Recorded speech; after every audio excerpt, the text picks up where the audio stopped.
दोस्तों आज के इस डिबेट वीडियो के अंदर राजकुमार भाटी जी गुल्लू के ऐसे गुल्ले दबाएंगे कि उसके गोटे मुंह में आ जाएंगे और बड़े ही मजेदार होने वाला है ये वीडियो को देखिएगा किस तरह से बीजेपी मोदी और आरएसएस की सारी पोल खोल के रख देंगे और गुल्ले की मोदी भक्ति भी निकाल के रख देंगे। वीडियो शुरू करते हैं।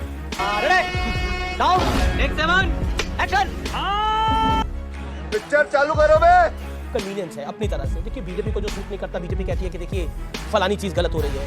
जो इंडिया अलायंस को सूट नहीं करता, आप कहते हैं कि देखिए ये गलत हो रहा है। लेकिन एक चीज तो है, नरेंद्र मोदी जब 2014 में आए थे तो भ्रष्टाचार पर उन्होंने वार करने की बात कही थी और इस देश की जनता ने, कोटि कोटि जनता ने उन्हें अपार समर्थन भी दिया था। 2019 में आए तो उन्होंने, मुझे उनकी रैली का एक बयान याद में आता है कि मैं इनको जेल की दहलीज तक ले आया हूं, मुझे एक मौका और दो, मैं जेल के अंदर लेके जाऊंगा और आपकी पाई पाई लौटाऊंगा। ये नरेंद्र मोदी ने भाषण दिया। लेकिन आज जब सब जेल जा रहे हैं तो एक ही रोना हो रहा है। देखिए मोदी फंसा रहे हैं।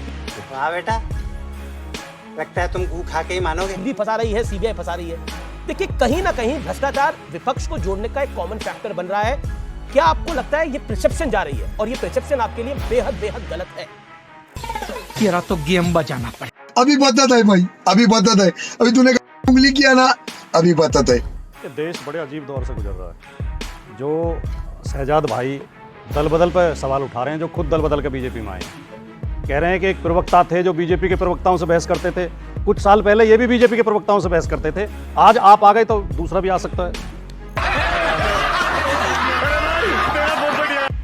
भ्रष्टाचार पे वो पार्टी आवाज उठा रही है जो देश के बड़े बड़े भ्रष्टाचारी जिन्होंने अपनी पार्टी में शामिल कर लिए। अखबार की खबर है 25 नेता ऐसे हैं जिन पर भारतीय जनता पार्टी ही भ्रष्टाचार के आरोप लगाती थी और जिसने बीजेपी ज्वाइन कर ली उनकी भ्रष्टाचार की फाइलें बंद हो गई। जैसे नाम लीजिए। जैसे कि अजीत पवार, 70,000 करोड़ का घोटाले का आरोप खुद माननीय मोदी जी लगा के आए थे और इनके जो महाराष्ट्र के मुख्यमंत्री थे उन्होंने सार्वजनिक रूप से कहा था अजीत पवार चक्की पी सिंह।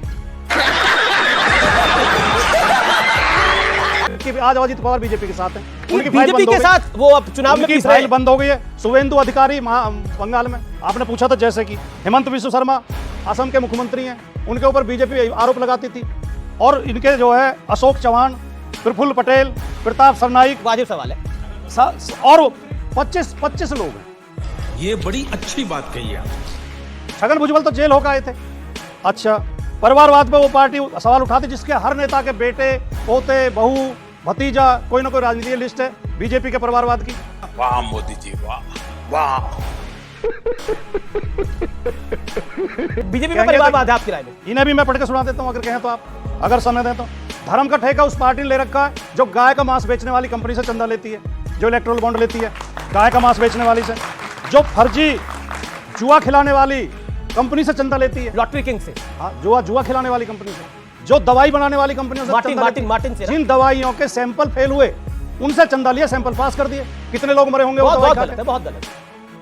कुछ शर्म आया है?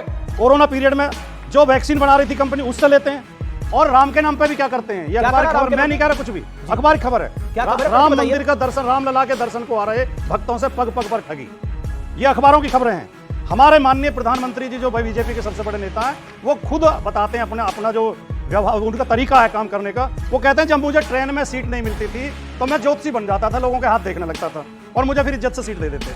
जो आदमी एक रेल की सीट के लिए ज्योतिषी बन सकता है फर्जी, वो देश की सीट के लिए, प्रधानमंत्री की सीट के लिए क्या कर सकता है, सोचने की बात।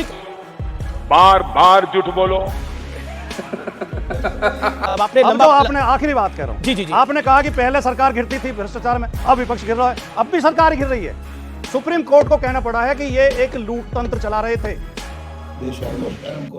सुप्रीम कोर्ट ने कहा इलेक्ट्रोल बॉन्ड के माध्यम से ये असंवैधानिक थी, सिस्टम असंवैधानिक था और कई ऐसे घोटाले, ऐसे घपले खुले हैं कि कंपनी को छापा पड़ा, कंपनी ने इलेक्ट्रोल बॉन्ड दिया, छापा वापस। जवाब। जनता को आप मूर्ख समझना बंद कर दीजिए। इस प्रकार की बचकाना बातें किसी के गले नहीं उतरती, लोग मजाक उड़ाते हैं। ये बिक गई है गवर्नमेंट, अब गवर्नमेंट में कुछ नहीं है। दोस्तों राजकुमार भाटी जी ने भारतीय जनता पार्टी मोदी की सारी जो झूठ है उनको बेनकाब करके रख दिया और सारी की सारी पोल पट्टी खोल के रख दी। वीडियो अच्छा लगा तो लाइक और चैनल को